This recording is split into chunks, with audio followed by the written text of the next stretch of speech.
Здравейте, хора! Здравейте! Продължаваме с нашата поредица от чуждестранни мистерии и загадки и ако случайно сте пропуснали мистериите ни от България, може да ги видите горе вдясно. Също така ще се радвам изключително много да ни подкрепите, като се абонирате за канала с камбанката.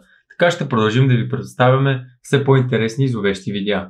А иначе продължаваме с много интересен клип относно Баба Яга. Ако ви е интересно, останете с нас до края. И само набързо да припомним, имаме код Funbusters за 10% отстъпка за книгата Изгряващи изобретения и иновации. Също така, като поръчате книгата, ще получите подарък – стикер от нас.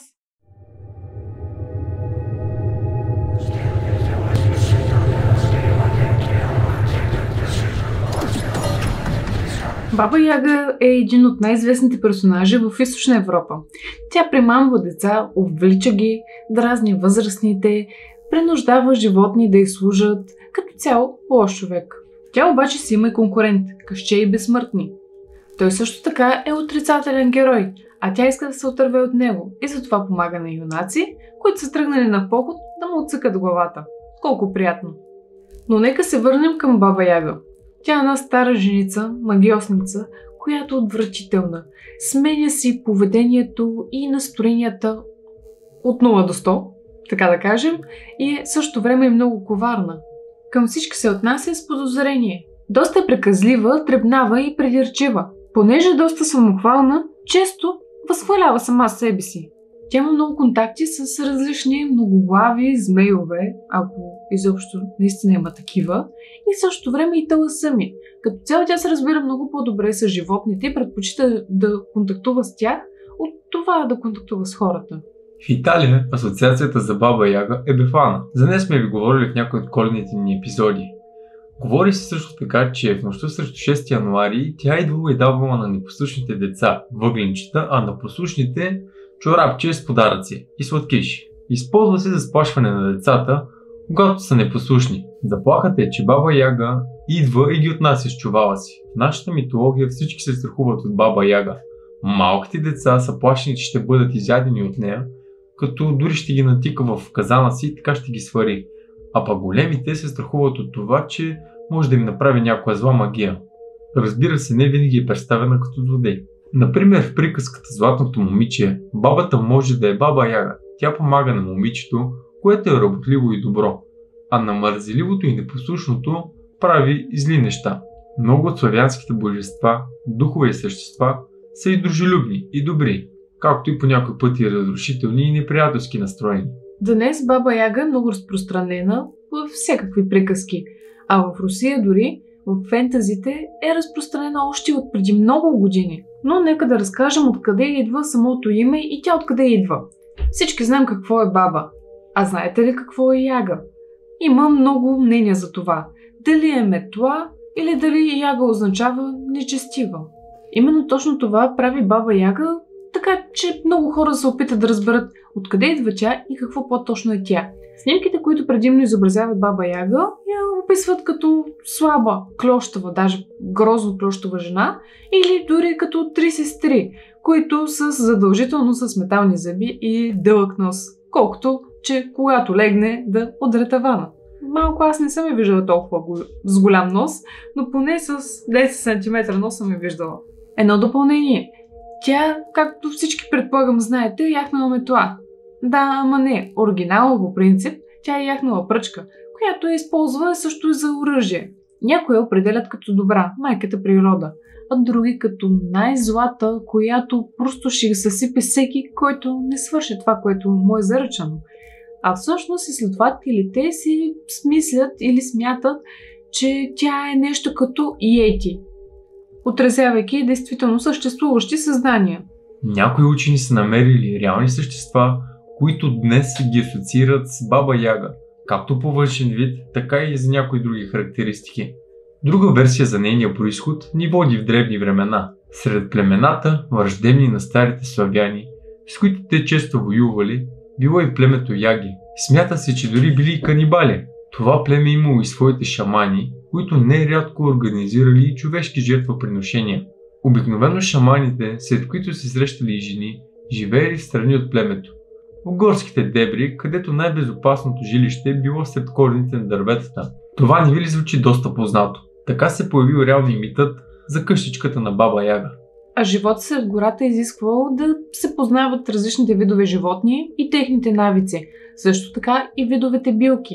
Ако някой се разболее, каква комбинация от билки би му помогнало, а и не само. Ако някой се нарани или нещо му се случи. И точно тук идва образът на Баба Яга. Тя постоянно си мърморила нещо, надкотела, бъркала и говорила един вид омайвала. Затова много се смесват Баба Яга и по принцип хората, които бъркали билки, а именно заклинанията, които всички знаем. Повечето рецепти били толкова сложни, че наистина едно време бабите се трябвало да ги повтарят като стихотворения, за да не ги забравят. Или да се препредават един на друг и някой да ги помни. А малко по-напред, естествено, технологиите се изместват и следователно хората си ги записвали. По същия начин Баба Яга има огромна книга с всякакви лековити билки и смесица от тях, за да може да се лекуват всякакви болести. А дали пък Баба Яга ги е използвала точно за болести, това вече няма как да знаем. Но със сигурност знаем, че тя има огромна книга с рецепти. А има една научна теория, която твърди, че тя е дошла на Земята, един вид е извънземно, с научна цел, просто да изследва.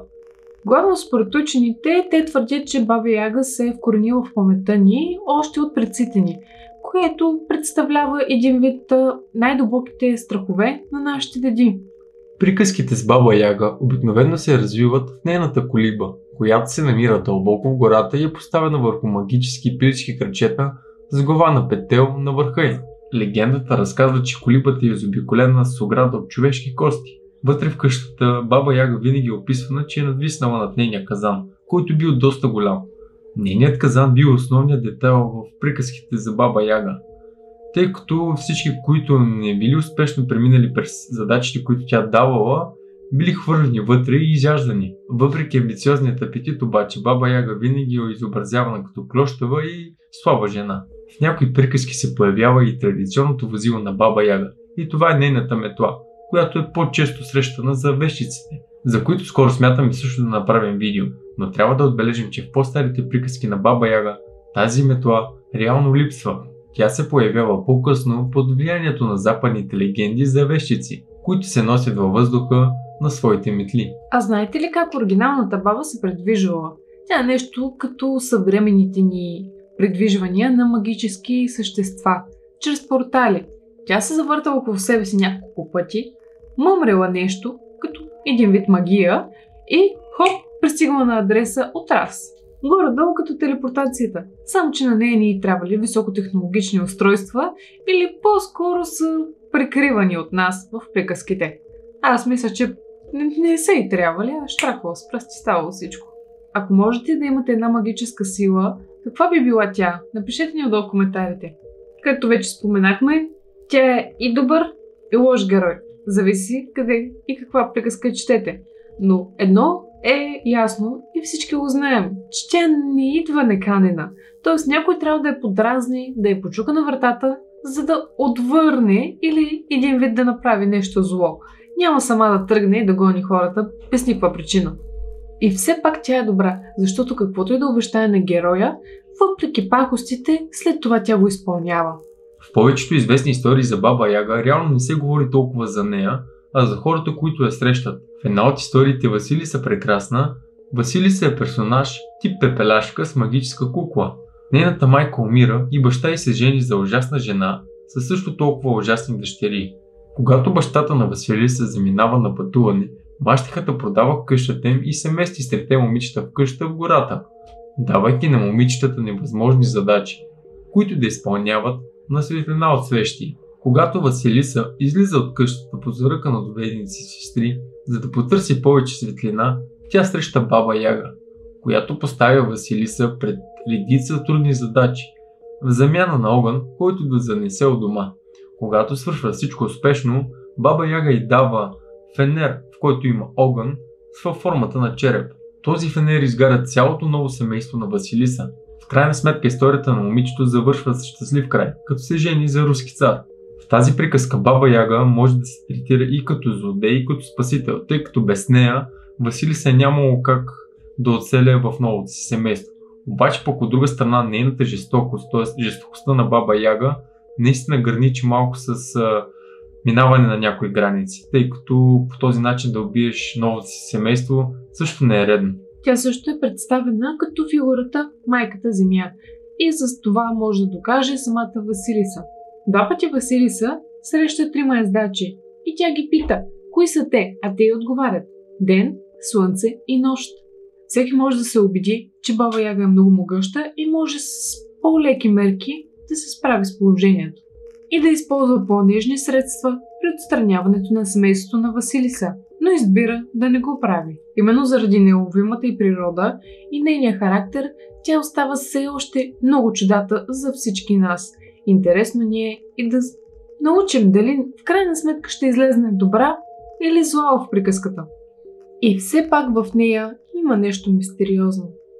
Има един доста добър руски филм, свързан с Баба Яга, който гледах преди време. Казва се Баба Яга, кошмарът в тъмната гора. Също като малък гледах доста пъти Барток, великолепни анимацията, в която се наблягаше доста на Баба Яга и тя беше в случая като добър персонаж. Темата за мен беше изключително интересна и като малък доста са ме плашили с Баба Яга, особено като правя някоя пакост и нашите ми казваха сега ще дойде Баба Яга и ще те вземе. Заедно с останалите непослушни деца. Те ми е интересно, вас плашили ли се като малки с Баба Яга или нещо или с някое друго подобно същество? Представете си колко е бил послушен, че да го плашат с Баба Яга. Мен ме наказаха. Като цяло бях послушно дете, наистина. Имаше доста така по-непослушни от мен деца, но това е друга тема. Това беше епизод от нас. Надяваме се наистина отново да ви е харесал. И ако имате идеи за други мистериозни видеа, които искате да направим или да посетим мистериозни места, напишете ни по едно коментарче. До нови срещи! Чао, чао!